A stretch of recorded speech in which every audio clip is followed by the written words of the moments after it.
The phone screen glowed in the 3 a.m. darkness, a digital accusation I couldn't blink away. The message sat there, blue and terrifying. I can't focus when she looks at me like I'm a variable she's trying to solve. Direct, vulnerable, and unfortunately, marked as read by Jasmine Cruz. Jasmine, our club president, the national champion, and the woman who currently held my scholarship renewal in her manicured hands. National qualifiers were in 48 hours. I had just accidentally confessed a sensual, chaotic obsession to the most intimidating, emotionally fortress-like woman on campus. Panic didn't just set in. It took up residence in my chest. To understand why my heart was currently hammering a frantic rhythm against my ribs, you have to understand the room where we spent our lives. The debate hall was designed to make you feel small. It was all vaulted ceilings, dark mahogany, and the lingering scent of floor wax and old money. It was a space built for people like Jasmine Cruz, not people like me. I was a scholarship kid, clinging to my funding by the skin of my teeth, and a GPA I fought for every single semester. Jasmine? She was the architecture itself. She didn't just walk into a room. She calibrated it. She wore tailored suits that fit with a terrifying precision, sharp lines against the chaotic backdrop of arguments and counter-arguments. She never raised her voice. She didn't have to. When Jasmine wanted silence, she just waited. She would stand at the podium, adjusting her glasses with a single, deliberate movement, and the entire room would hold its breath. Her gaze was unflinching, a clinical assessment that stripped you down to your core logic. She was the embodiment of control, a fortress of intellect that seemed impossible to breach. Then there was me. If Jasmine was a perfectly executed algorithm, I was the glitch that somehow kept the system running. My brain is a chaotic engine, firing on all cylinders all the time. ADHD isn't just a distraction. It's a constant, noisy narration of everything happening at once. In debates, I used it. I could pull connections from thin air, weaving disparate facts into a narrative web that trapped opponents before they knew they were caught. But in the quiet moments, it was exhausting. I spent hours masking, forcing my leg to stop bouncing under the table, forcing my eyes to stay focused on the speaker instead of tracking the dust motes dancing in the projector light. Jasmine usually ignored me, unless I made a mistake. Her feedback was surgical. She would approach my desk, the scent of expensive sandalwood and crisp paper following her, and point out a logical fallacy with a calmness that made me want to scream. "You're projecting emotion, not evidence," she'd say, her voice cool water over my heated rambling. "Fix it." That was the extent of our relationship. Guardian and ward, judge and defendant. The distance between us was vast, professional, and intentionally cold. But the distance didn't stop the obsession. If anything, the coldness fed it. I didn't just admire her intellect, I was captivated by her control. I found myself watching her hands when she took notes, the elegant, efficient way she held her pen. I tracked the subtle tension in her jaw when an opponent actually scored a point.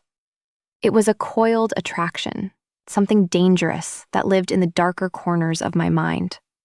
I wanted to see what happened when that control slipped. I wanted to be the reason her composure cracked. I wanted to know if the ice burned when you finally touched it. The pressure was a physical weight. Qualifying for nationals wasn't just about a trophy for me. It was survival. If we lost, the department budget got cut, and the discretionary scholarships, my lifeline, were the first to go. Jasmine knew this. She rode us hard, scheduling practice rounds that went late into the night, critiquing every pause, every stutter. She was relentless because she could afford to be. I was relentless because I had no choice. We had been in the library for 6 hours straight when my judgment finally failed. The air was stale, recycled, heavy with the smell of burnt coffee and stress. My meds had worn off hours ago, leaving my brain unmoored and drifting. I was vibrating with exhaustion, staring at a photo of our team from the last regional win. Jasmine was in the center, unsmiling, holding the trophy like a weapon. I was off to the side, looking slightly manic. I needed to vent. I needed to tell someone that the pressure was eating me alive, but that she was the one holding the fork. I opened my messaging app, intending to send a voice-to-text rant to my best friend about how impossible Jasmine was, about how her perfection was suffocating. But my brain, that traitorous, chaotic thing, didn't filter the thought. It bypassed the complaint and went straight to the desire. And in the dim light of the library, with my eyes blurring from fatigue, I didn't check the name at the top of the screen. I just let the truth spill out, raw and unpolished, and pressed send. The case file on my screen was titled The Ethics of Artificial Intimacy, which, in hindsight, feels like the universe was playing a particularly cruel joke on me. We were prepping the affirmative stance, that simulated connection is a valid substitute for the messiness of human vulnerability. It was the kind of high-concept philosophical mire that usually made my brain light up. But at 3 a.m., after a week of surviving on vending machine coffee and anxiety, the words were just swimming. My defenses were down. The carefully constructed filter that usually kept the "I wonder what she tastes like" thoughts strictly separated from the "I wonder what her rebuttal will be" thoughts had completely dissolved into a sludge of exhaustion. I wasn't looking at the case file anymore. I was scrolling through the team's shared drive, ostensibly looking for a citation on emotional dependency. In reality, I was staring at a photo of Jasmine from the last regional tournament. It was a candid shot, taken mid-debate. She was leaning over the podium, one hand raised to emphasize a point, her tailored blazer perfectly structured, her expression fierce. In the photo, she had just taken off those rimless glasses she wore, holding them in her left hand, while her right hand dismantled the opposing team's logic. It was a gesture I had memorized. The way she slid them off was slow, deliberate, a signal that she was done reading her notes and was about to destroy you with pure, unadulterated intellect. It was the most sultry thing I had ever seen. My ADHD brain, usually scattering in a dozen directions, latched onto that image with the force of a magnetic clamp. I needed to get the energy out. The vibration in my chest was too much, a mix of academic stress and the reckless impulse that had been building for 6 months. I opened my messaging app, my thumb hovering over the microphone icon. I needed to tell Jess. Jess was my roommate, my confidant, the only person who knew that my admiration for the club president had crossed the line into pathetic worship. Jess would laugh, tell me to go to sleep, and the pressure valve would release. Jasmine and Jess. They sit right next to each other in an alphabetical contact list. A design flaw in the universe that I would curse for the rest of my natural life. I held the button down, staring at Jasmine's face in the photo on my laptop while I spoke to the phone in the dark. My voice was a rasp, low and unfiltered. "I'm losing it," I whispered into the receiver. "I'm trying to prep this intimacy case, but I can't focus when she looks at me like I'm a variable she's trying to solve. And the way she takes off her glasses? It's lethal. I don't even want to win the debate anymore. I just want to be the argument she can't dismantle." I released the button. The little blue arrow flew away before my conscious mind could catch up with my thumb. Sent. The dopamine hit of venting lasted exactly 1 second. Then, the horror set in. I looked down at the screen. The name at the top wasn't Jess. It was Jasmine Cruz. The world didn't just stop, it inverted. The air left the room. The hum of the refrigerator, the distant sound of a siren, the ticking of the clock. Everything vanished into a high-pitched ring in my ears. I stared at the message, sitting there in that horrible blue bubble. I want to be the argument she can't dismantle. It wasn't just a compliment. It was a confession. It was raw, needy, and completely unprofessional. And then the torture escalated. The little gray check mark turned into 2. And then the 2 gray check marks turned blue. Read. The screen remained static. Just the message and the read receipt, glowing like a radioactive isotope in the dark. The silence was louder than any screaming match. It was a void. My brain, deprived of data, began to spin out. Was she calling the faculty advisor? Was she drafting an expulsion letter? Was she laughing? The sensory overwhelm hit me like a physical blow. The texture of my sheets felt like sandpaper. The light from the phone was blinding. I threw the device across the bed as if it were a live grenade and buried my face in my hands. My heart was beating so hard I could feel it in my throat, a frantic, erratic rhythm that matched the spiraling panic in my mind. There was no fixing this. You can't unsay a confession like that. The architecture of my life, the scholarship, the club, the carefully maintained distance, had just collapsed. I didn't sleep. I lay there in the dark, watching the shadows lengthen and shorten, terrified of the sun. Because when the sun came up, I would have to walk into that debate hall. I would have to face the woman who knew my secret. And in the terrifying silence of her non-response, I knew one thing for certain. She wasn't going to let this slide. Jasmine Cruz didn't ignore variables. She isolated them. And I had just volunteered to be the most volatile variable in her equation. Walking into the debate hall that morning felt less like entering a classroom and more like stepping into a high-stakes courtroom where the verdict had already been decided, and the sentence was death by exposure. The heavy oak doors, usually a symbol of academic sanctuary, now loomed like the gates of a penitentiary. I hesitated, my hand hovering over the brass handle. The wood was cool against my clammy palm. Inside, I could hear the muffled cadence of practice rounds, the rhythmic rise and fall of voices, constructing logic, tearing it down, rebuilding it. It was the sound of my life, the sound of the one thing I was good at. But today, it sounded like a countdown. I pushed the door open. The air inside hit me, that familiar mix of old paper, floor wax, and the sharp metallic scent of adrenaline. The team was already assembled, a scattered collection of laptops and coffee cups. And there, at the head of the room, standing behind the heavy mahogany podium like a judge presiding over a capital case, was Jasmine. She didn't look up when the door clicked shut. She was reviewing notes, her head bent, a single strand of dark hair escaping her bun to graze her cheek. She looked terrifyingly normal. No, that's not right. She looked terrifyingly composed. After the nuclear bomb I had dropped in her inbox at 3 a.m., I expected something. A glare? A pointed silence?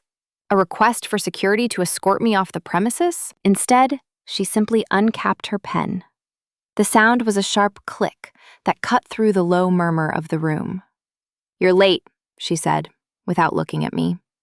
Her voice was level, devoid of emotion, stripped of any hint that she had heard me confess that I wanted to be the argument she couldn't dismantle. I mumbled an apology, my voice sounding thin and reedy to my own ears, and scrambled to my seat.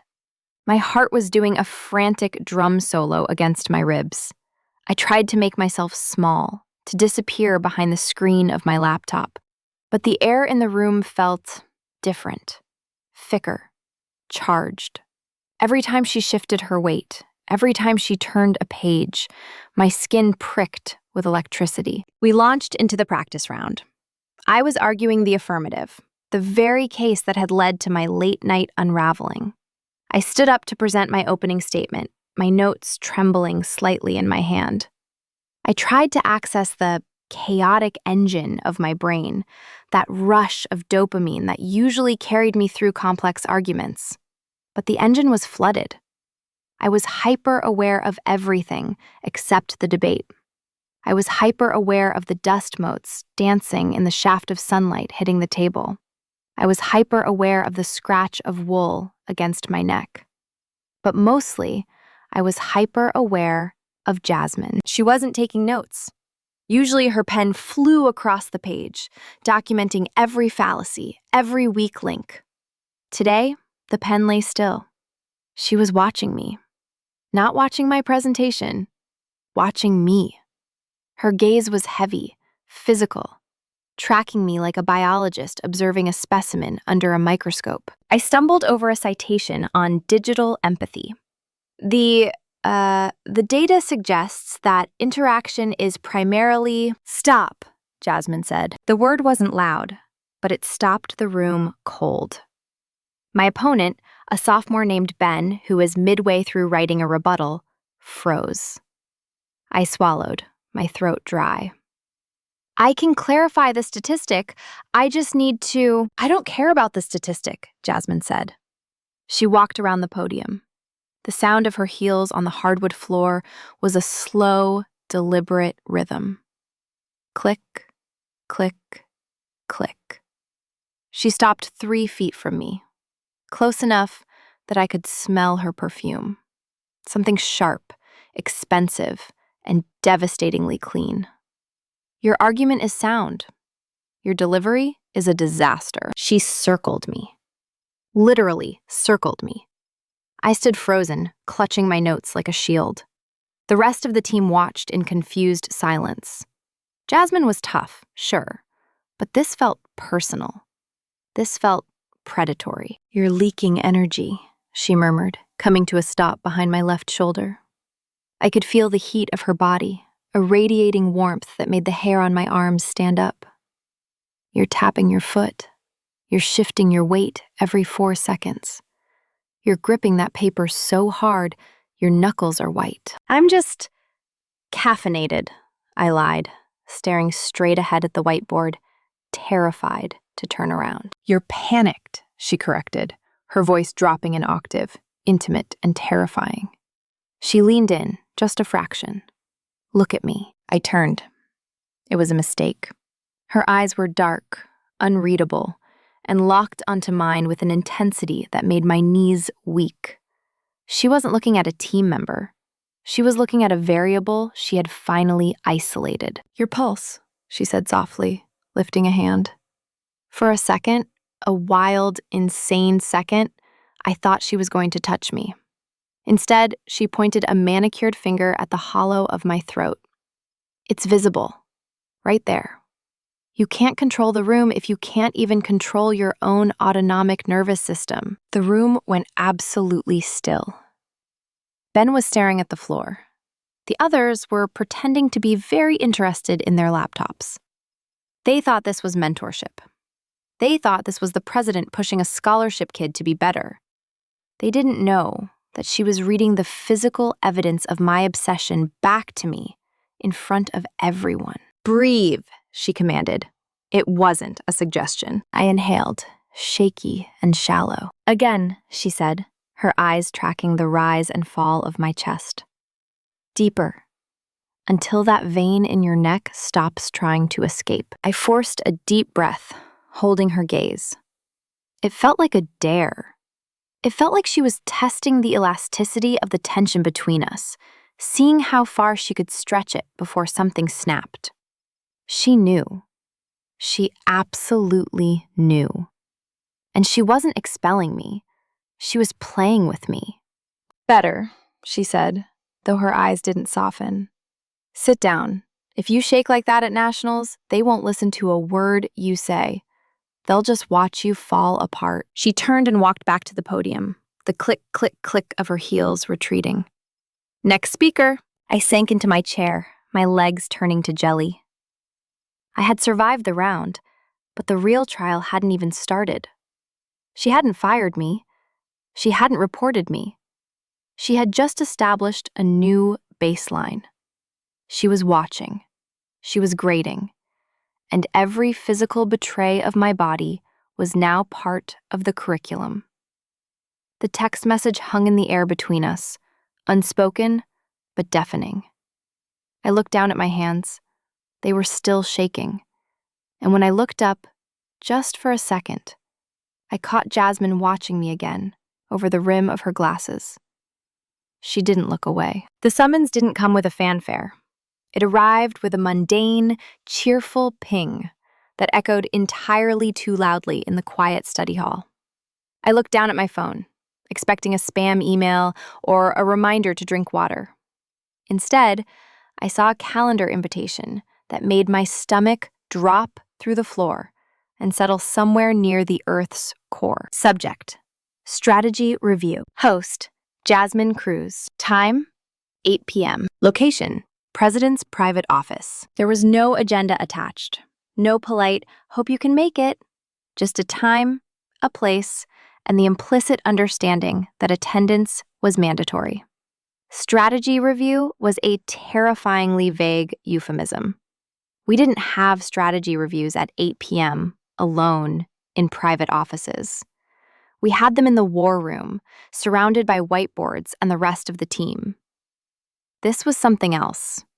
This was a sentencing hearing. The 7 hours between the notification and the meeting were a specific brand of neurodivergent torture. My brain, usually a chaotic engine of ideas and connections, simply seized. The executive dysfunction hit hard. I sat in the library, staring at the same paragraph of a poli-sci textbook for 45 minutes, the words swimming into a meaningless blur. I couldn't process information. All I could process was the sensory input of my own anxiety. The library, usually my sanctuary, turned hostile. The hum of the overhead fluorescent lights, a sound I usually filtered out, became a drilling noise against my temples. The texture of my denim jeans felt suddenly abrasive, scratching against my skin every time I shifted. And I shifted constantly. My leg bounced with a manic, rhythmic energy that shook the table, earning me irritated glares from the pre-med students across the aisle. I couldn't stop. I was a wire stripped of its insulation, sparking at the slightest touch. I checked my pulse on my watch every 10 minutes. 105, 112, 108. I was running a marathon while sitting perfectly still, my body betraying the panic my face tried to hide. I tried to prepare a defense. I mentally drafted speeches about sleep deprivation, about the stress of the scholarship, about accidental voice-to-text mishaps. But every argument crumbled against the memory of Jasmine's face earlier that day. The way she had looked at my neck. The way she had told me to breathe. She hadn't been angry then. She had been clinical. And that was infinitely worse. Anger I could fight. Clinical detachment? That was a wall I couldn't scale. By the time 7:45 p.m. rolled around, I was exhausted, burnt out on adrenaline, and vibrating with a strange, fatalistic calm. I packed my bag. The walk to the debate wing of the humanities building felt like a funeral procession of one. The hallways were empty this late, the janitorial staff running buffers in the distance, the sound echoing like low thunder. My footsteps on the linoleum were too loud, a sharp clack, clack, clack that announced my arrival long before I reached her door. Her office was legendary in the department. While the rest of us fought for space in the common room, the president had a dedicated workspace, a legacy of an endowment from a wealthy alumni donor who believed leadership requires solitude. I stood outside the heavy oak door. There was no light spilling from underneath, no sound. I raised a hand that trembled only slightly and knocked. Enter. Her voice was low, muffled by the wood, but clear. I pushed the door open and stepped inside. The atmosphere shifted instantly. If the hallway was sterile and cold, this room was a capsule of warmth and intimidation. It was small, soundproofed to a level where the world outside simply ceased to exist. The air smelled rich, dark roast espresso, old paper, and that sharp, expensive cedar scent that seemed to radiate from Jasmine herself. The walls were lined floor to ceiling with legal texts and trophies, the gold and silver cups glinting in the amber light of a single desk lamp. It felt less like an office and more like a predator's den, lined with the bones of past victories. Jasmine was sitting behind a heavy mahogany desk that looked big enough to land a plane on. She didn't look up when I entered. She was writing, her fountain pen scratching against paper with a rhythmic scratching sound that filled the silence. Scritch, scratch, scritch, scratch. I stood there. I didn't know if I should sit. There were 2 chairs opposite her, upholstered in dark leather, but taking one felt presumptuous. So I stood, clutching the strap of my bag like a lifeline, my heart hammering a frantic beat against my ribs. She let me wait. It was a power move, ancient and effective. She let the silence stretch, let the tension coil tight in the room until the air felt thick enough to choke on.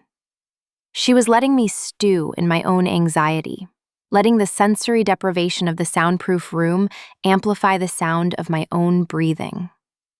I watched her hand move, elegant, precise, efficient. I watched the light catch the rim of her glasses. Even now, terrified out of my mind, that traitorous part of my brain whispered, "God, she's beautiful." Finally, after what felt like an eternity but was probably 2 minutes, she capped the pen. The soft click was deafening. She set it down. Then, she looked up. Her eyes were dark, unreadable pools in the low light. There was no smile, no greeting. She looked at me with that same intensity she had used in the practice room, like I was a puzzle she had almost solved. She didn't say a word. She simply reached out a hand to the side of her desk and pressed a small, discreet button. Behind me, the electronic lock on the heavy oak door engaged with a distinct, final click. We were locked in. The sound of the lock engaging didn't just seal the room, it sealed my fate. The click reverberated in the sudden, heavy silence, bouncing off the trophies and the leather-bound books like a gunshot in a canyon. I didn't turn around to check the door. I couldn't. My entire field of vision was consumed by Jasmine, who was now leaning back in her chair, watching me with an expression that sat uncomfortably between amusement and clinical curiosity. She didn't speak immediately. Instead, she picked up her phone from the desk surface. She didn't unlock it. She didn't need to. She just held it in her hand, tapping the corner against her chin, a rhythmic, maddening tempo. Tap, tap, tap. "I want to be the argument she can't dismantle," she recited. She didn't look at the screen. She was quoting it from memory. Her voice wasn't angry. It was lower than usual, stripped of its public command, but filled with a private, terrifying gravity. That is a bold thesis statement for a junior member of the team, especially one who usually struggles to maintain eye contact during simple rebuttal drills. My face burned. The heat started at my collar and flooded my cheeks. A physiological betrayal I couldn't stop. "It was a mistake," I managed to choke out. My voice sounded fractured, brittle. I was exhausted. It was 3 a.m. I was using voice to text to vent to Jess, and the contact names are right next to each other, and Jasmine raised a hand. The motion was sharp, slicing through my rambling defense like a blade. "I didn't ask for the logistics of the error," she said coolly. "I'm analyzing the content." She stood up. It was a slow, fluid unfolding of limbs, a predator rising from the grass. She moved around the heavy mahogany desk, not with the hurried pace of someone angry, but with the leisurely, terrifying confidence of someone who owns the space and everything in it. She walked toward me, and my instinct was to step back, to retreat toward the locked door. But my feet felt leaden, nailed to the plush carpet. "You cited exhaustion," she continued, taking a step closer. "You cited stress. But the text wasn't a complaint about workload. It wasn't a grievance about my management style." She stopped 2 feet away from me.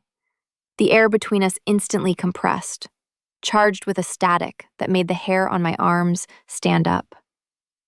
It was a statement of desire. And not just any desire. You want to be a challenge. You want to be the thing that breaks my focus. "I didn't mean it like that," I lied. It was a terrible lie. We both knew it. "Don't insult my intelligence," she whispered. She took another step. "And don't insult your own." She was close now. Too close. I could smell the layers of her presence, the sharp, clean scent of her cedar perfume, the faint bitterness of espresso, and beneath it all, the warm, biological reality of her skin. It was overwhelming. My ADHD brain, usually scattering in a dozen directions, suddenly narrowed down to a single, blinding point of focus. Her. The way her breathing was perfectly even. The way her eyes, dark and intelligent, were scanning my face, cataloging every micro-expression. "So," she said, her voice dropping to a register that vibrated in my chest. "Let's test the hypothesis." "Test?" I squeaked. "You're on the scholarship bubble," she stated, stating the fact as cold as ice. "There are 3 freshmen with better GPAs waiting for your spot. National qualifiers are in 48 hours. If you crack under pressure there, you're out. If you crack under pressure here, you're out." She moved again, circling me slowly, forcing me to pivot to keep her in sight. It was a deliberate encroachment, a violation of personal space designed to provoke a reaction. "Make your case," she commanded, coming to a stop directly in front of me. So close that the toes of her heels brushed the tips of my sneakers. "Tell me why I should keep you on this team. Tell me why you deserve the funding." I opened my mouth to launch into my prepared speech about win rates and research contributions, but she cut me off. Again. "But here's the constraint," she murmured, leaning in until her face was inches from mine. "I'm not listening to a word you say. I don't care about your rhetoric. I'm grading your body language.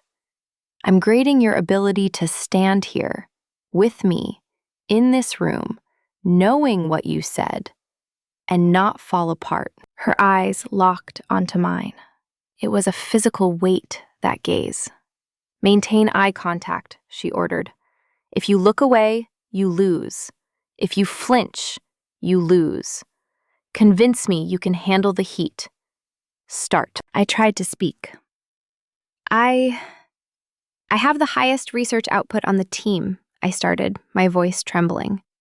"I found the precedent for the artificial intimacy case." "Your pupils are dilated," Jasmine observed, ignoring my words entirely. She tilted her head, watching me. "Your breathing is shallow. You're hyperventilating." "I'm not," I gasped, trying to force air into my lungs. "I'm focused. I bring a unique perspective to the—" "You're fidgeting," she noted, her eyes dropping to my hands, which were clenching and unclenching at my sides. "You're leaking anxiety. Is this the argument I can't dismantle? Because right now, you look like you're about to shatter." "I'm good under pressure," I insisted, desperate now, the words tumbling out. "I win rounds. I win points." "You're shaking," she whispered. She reached out, her hand hovering in the space between us. The heat radiating from her palm was palpable. "I can see the pulse in your neck from here. It's hammering. Is that fear? Or is it something else?" She wasn't just cross-examining me. She was dismantling me, piece by piece, using my own body's betrayal as the evidence. And the terrifying part was, she wasn't wrong. I was shaking. But it wasn't just fear. It was the proximity. It was the fact that the woman I had worshipped from afar was now standing inside my personal space, reading my desire like a transcript. "Keep going," she challenged, her gaze dropping to my lips for a fraction of a second before snapping back to my eyes. "Defend yourself." My mind went blank. The chaotic engine stalled. All I could feel was her. "I can't." "Why?" she pressed, stepping even closer, breaching the final barrier of professional distance. "Because," I breathed, "I can't think when you're this close." The admission hung in the air between us, fragile and terrifying.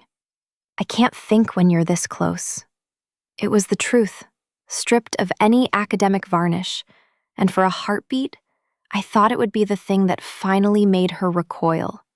I thought she would step back, disgusted by the lack of professionalism, by the raw, unpolished need leaking out of me. She didn't recoil.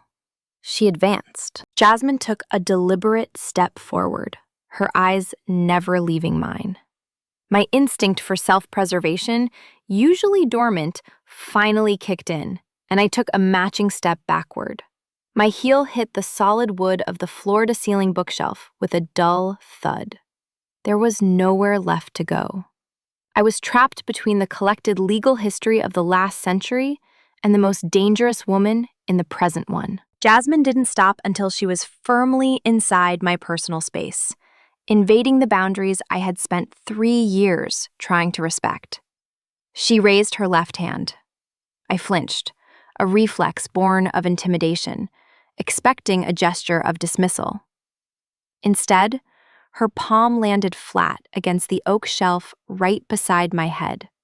The sound was sharp, a punctuation mark that ended the conversation and started something else entirely.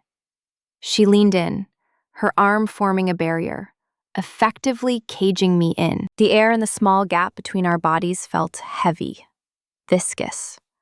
I could see the individual flecks of gold in her dark eyes. I could see the tiny, almost imperceptible rise and fall of her chest beneath the silk of her blouse. My brain, usually a storm of competing inputs, went dead silent. The background noise of the refrigerator, the hum of the lights, the ticking clock, it all vanished. The world narrowed down to the sensation of her proximity. "Panic," she murmured, her voice a low vibration that I felt in my bones rather than heard. A typical response to a loss of control. But you're not just panicking, are you? She raised her other hand. Her fingers were cool, a shocking contrast to the fever heat of my skin. She didn't grab me. She traced me.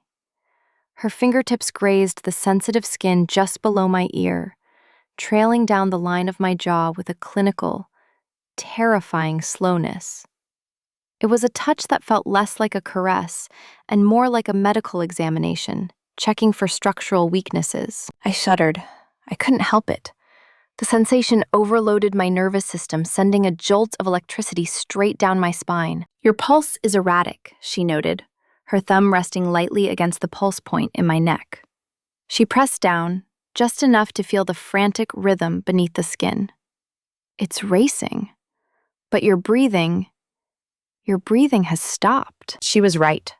I was holding my breath, my lungs burning, terrified that if I exhaled, I would shatter the tension holding us together. "Breathe," she commanded, softer this time. I let out a shaky breath, and it washed over her face. She didn't pull away. She leaned into it. "Your heart rate contradicts your statement," she whispered, her lips brushing against the shell of my ear. The sensation made my knees buckle, and I slumped back against the books, my hands gripping the edge of the shelf behind me to stay upright. "You said you wanted to be the argument I couldn't dismantle. But you're not arguing. You're yielding." "I'm not," I started, but my voice failed me. "You are," she corrected. She pulled back just enough to look me in the eye again. Her gaze was heavy, hooded, stripping away the last of my defenses. You're waiting. You're waiting for me to solve the variable, to tell you what the conclusion is. The mask dropped. The carefully constructed persona of the diligent scholarship student, the chaotic but brilliant debater, it all fell away. I stopped fighting the tremors in my hands. I stopped trying to look professional. I looked at her with all the raw, desperate hunger I had been hiding for months. I let her see it. I let her see that I didn't just want to win a trophy. I wanted her to wreck me. Then solve it, I whispered. It was a challenge. It was a plea. Jasmine's eyes darkened. A flicker of something that wasn't clinical passed over her face. Something possessive.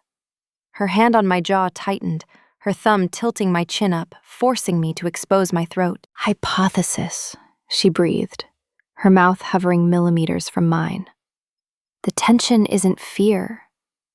It's gravity. And then she closed the distance. The kiss wasn't tentative. There was no testing of the waters, no shy exploration. It was a collision. It was a merger of intent. Jasmine kissed exactly the way she debated. Dominant, thorough, and completely overwhelming. Her mouth claimed mine with a surety that bordered on arrogance, demanding a response I was all too ready to give. I made a sound, a low, embarrassing whimper that got swallowed by her mouth, and my hands finally moved. They left the safety of the bookshelf and tangled into the lapels of her blazer, pulling her closer, trying to eliminate the microscopic distance that still remained. I felt the sharp intake of her breath against my cheek, the sudden answering tension in her frame as she pressed her body flush against mine. It was sensory overload in the best possible way. The taste of espresso and mint, the scent of cedar, the feel of her cool hands moving from my jaw to the back of my neck, her fingers tangling in my hair, gripping tight, anchoring me to the moment. My brain, usually a chaotic engine of distraction, was finally, blissfully singular. There was only this. There was only the pressure of her lips, the heat of her body, the absolute certainty of her control. She walked me backward until I was pinned flat against the spine of the books, her weight pressing into me, grounding me.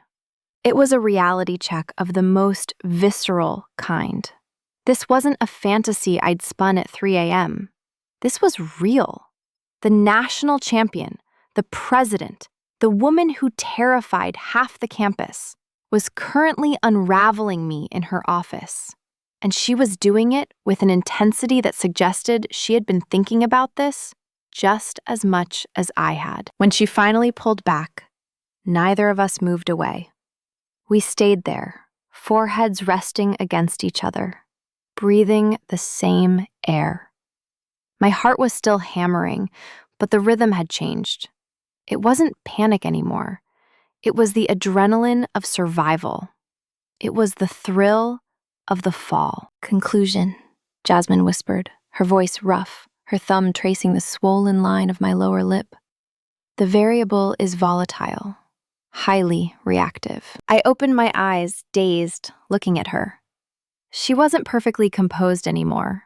Her lipstick was smudged, a strand of hair had fallen across her eyes, and she was looking at me not like a problem to be solved, but like a prize she had just won. We need to recalibrate, she said. But she didn't step back. She just adjusted her grip on my neck, her fingers stroking the sensitive skin there, keeping me pinned, keeping me hers. The silence that followed wasn't heavy or terrifying. It was the silence of a courtroom after the gavel has come down. The verdict was in. And we were both guilty. The atmosphere in the room shifted. The heavy, suffocating pressure of the cross-examination evaporated, replaced by something denser, warmer, and infinitely more dangerous. It was the shift from adversarial to conspiratorial. We weren't judge and defendant anymore. We were accomplices. Jasmine stepped back, but only by an inch. The distance was technical, not emotional. She reached out, her hands moving with that familiar, terrifying precision, and began to straighten the lapels of my blazer. It was a gesture of ownership. She was tidying up her work. She smoothed the fabric over my shoulders, her knuckles grazing the pulse point at the base of my throat. Checking. Always checking the data. Your heart rate is stabilizing, she noted softly, her eyes tracking the movement of her own hands on my chest.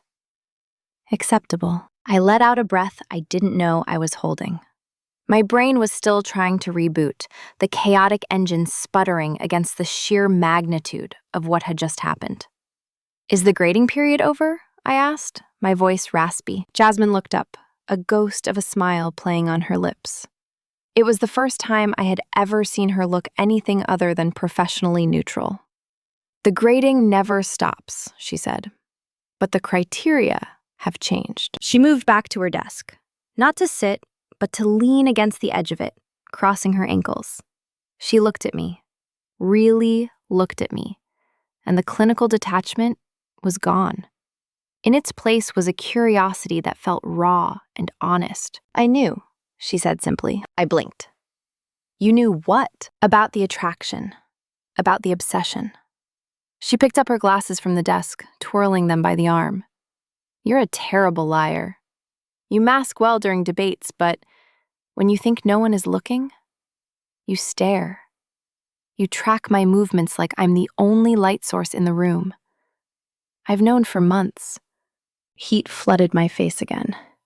And you didn't report me? Why would I report a strategic advantage? She tilted her head. I needed to know if it was just a crush, something fragile that would break under pressure, or if it was something useful, something strong. She gestured to the phone still sitting on her desk. That text message? It wasn't a mistake. It was a catalyst. I needed to know if you were brave enough to own it when the walls closed in. I thought you were going to expel me, I admitted. I considered it, she said. And the terrifying thing was, she meant it. But then I realized something. My world is entirely constructed of order. My family, this club, my career path, it's all architecture. Rigid. Predictable. She looked down at her hands, her expression softening into something that looked painfully like exhaustion. The pressure to maintain that structure is immense. Everyone expects the cruise missile. Everyone expects the perfect argument. She looked back at me, her gaze intense. But you? You're chaos. Your brain doesn't move in straight lines. It spirals. It jumps. It's a mess, I muttered, looking at the floor. It's noisy and broken. It's not broken, Jasmine corrected, her voice sharp enough to snap my head up. It's just running on a different frequency. I watch you in rounds. You find connections no one else sees because you aren't looking at the tracks. You're looking at the whole landscape. I don't need another soldier who follows orders. I have plenty of those. I need the variable. She pushed off the desk and walked back to me, stopping just inside my personal space again. I like the noise. It drowns out the silence in my own head. The validation hit me harder than the kiss. For years, I had viewed my neurodivergence as a liability, a glitch I had to hide to keep my scholarship. Jasmine Cruz, the architect of perfection, didn't just tolerate it. She craved it. So, I said, finding my voice. What is this? A mentorship? An integration, she corrected. She reached out and tucked a stray hair behind my ear, her touch lingering. We have a tournament to win in 48 hours. The team needs their president to be unflinching. But I need... She paused, searching for the word. I need to know that there is one person in that room who isn't afraid of the fire. One person who sees the woman behind the podium, not just the trophy. I see the way you hold your breath before a rebuttal, I whispered. I see the cost of the control. Good. She leaned in and kissed me again. Brief, hard, a seal on a contract. Then we have an agreement. You handle the chaos, I handle the control. And we win. She turned and walked to the door, pressing the button to disengage the lock. The mechanism released with a heavy thud, signaling the return of the outside world. Get some sleep, she commanded, opening the door and letting the hallway light spill in. And fix your hair. You look like you've been thoroughly cross-examined. I walked out into the cool air of the corridor, my body humming, the suture of our connection holding fast. The tournament was tomorrow. The world was waiting. But for the first time, the pressure didn't feel like a weight. It felt like fuel. The national qualifiers were a sensory assault designed to break people like me. The convention center was a cavernous, echoing beast of glass and steel, filled with the murmur of 300 simultaneous arguments. The air was recycled and stale, smelling of dry cleaning chemicals and nervous sweat. For my brain, which lacks the ability to filter out background noise, it was like standing inside a jet engine. The hum of the ventilation system was a physical weight.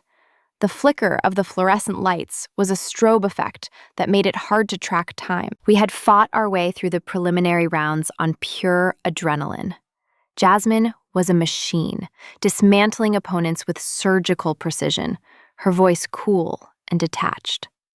I was the chaos engine beside her, picking up the scraps of logic she left behind and weaving them into traps.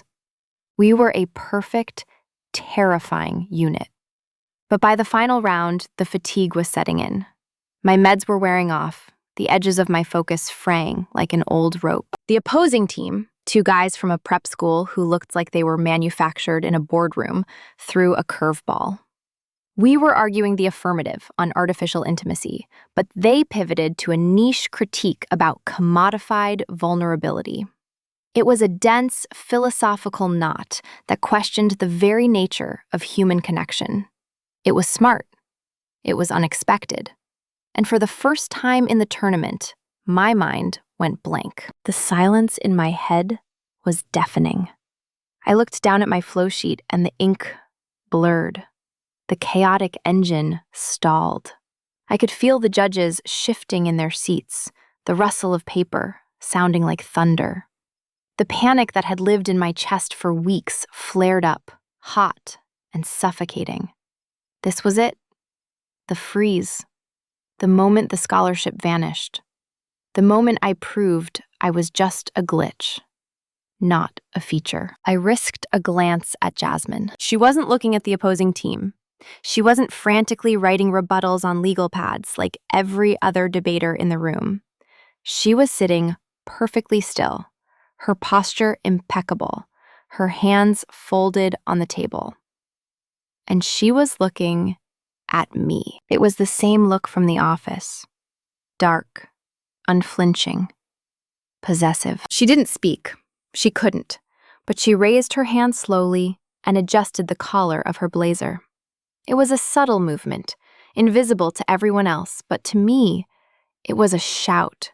It was a callback to the moment she had pinned me against the bookshelf, the moment she had traced my jaw and told me to breathe. The grating never stops, her eyes said. Don't you dare look away. The panic didn't vanish, but it transmuted. It turned from fear into heat. The memory of her hands on me, the smell of cedar and espresso, the weight of her body pressing me into the oak shelf, it all flooded back. I wasn't just a student trying to win a trophy anymore. I was the variable she had chosen. I was the argument she couldn't dismantle. I stood up. I didn't look at my notes. I didn't need them. The opposition argues that purchased intimacy is hollow, I said, my voice steady, dropping into that lower register Jasmine had pulled out of me in the dark. But they are confusing the transaction with the sensation. If the heart races, if the breath catches, if the connection changes you, does the origin matter? I wasn't arguing with the judges. I was talking to her. I channeled every ounce of the tension, the obsession, the raw, coiled desire that had been living between us, and I poured it into the speech. I wove the philosophy into a narrative about risk and reward, about the terror of being seen. I moved around the podium, not fidgeting, but pacing with intent. I felt the room shift. The judges stopped writing. The opposing team stopped smirking. I caught Jasmine's eye as I delivered the final line. The truth isn't in the contract. It's in the pulse. I sat down. My hands were shaking under the table, but this time, when I looked at Jasmine, she didn't critique the tremor. She slid her hand across the table, hidden behind a stack of files, and her pinky finger brushed against mine. A momentary, electric contact. The judges deliberated for 10 minutes. It felt like 10 years. But when they announced the decision, a unanimous ballot for the affirmative, I didn't hear the applause. I only heard the sharp intake of Jasmine's breath beside me and saw the way her composure finally, beautifully, cracked into a smile that was meant only for me. We had won the trophy, but looking at the fire in her eyes, I knew the real victory had nothing to do with the debate. The hotel bar was a sensory nightmare designed specifically to disassemble my brain. It was a cacophony of clinking glass, 3 distinct conversations overlapping into a wall of sound, and the bass of a sound system that vibrated aggressively through the floorboards. The team was celebrating, high on the victory and cheap well drinks, huddled in a booth that smelled like stale beer and triumph. But I was dissociating. My social battery had drained hours ago, leaving me staring at the melting ice in my soda, trying to manually filter the input before I snapped. Then, a hand touched my elbow. Cool, firm, grounding. I looked up to find Jasmine standing there. She had shed the blazer, holding it draped over one arm, looking starkly out of place among the spilled peanuts and jubilant chaos. She didn't say a word. She just tilted her head toward the exit, a microscopic gesture that screamed, "Let's go." We slipped out the side door, leaving the noise behind like a shed skin. The silence of the hotel elevator was heavy, but it wasn't the terrifying silence of the office anymore. It was expectant. We ended up on the roof terrace, 20 stories above the city. The wind was cold, biting through my thin dress shirt, but I didn't feel it. I only felt her. Jasmine walked to the railing, looking out at the grid of city lights, an organized system of electricity that probably made sense to her in a way it never would to me. "Review," she said, her voice cutting through the wind. She didn't turn around. "Your rebuttal in the final round. You abandoned the prepared structure." I walked up beside her, leaning my hip against the concrete railing, watching the wind catch loose strands of her hair. The structure wasn't working. I improvised. "You improvised," she repeated, turning to face me. The city lights reflected in her glasses, turning her eyes into pools of neon and shadow. "You took a calculated risk based on emotional resonance rather than empirical data. It was reckless." She stepped closer, invading my space with that familiar magnetic pull. Her hand came up, not to check my pulse this time, but to cup my cheek, her thumb brushing the corner of my mouth. And it was flawless. A+. The grade hit me harder than the cold. Jasmine Cruz didn't give A+. She gave corrections. "Does this mean I keep my scholarship?" I asked, the question hanging between banter and genuine fear. "It means," she murmured, leaning in until our foreheads rested together, "that you've proven the hypothesis. We work." We stood there for a long moment, the wind whipping around us. This wasn't simple. I knew that. She was old money, legacy admissions, and a future mapped out in ink. I was financial aid, late-night shifts, and a brain that wouldn't sit still. On paper, we were a disaster, a logical fallacy.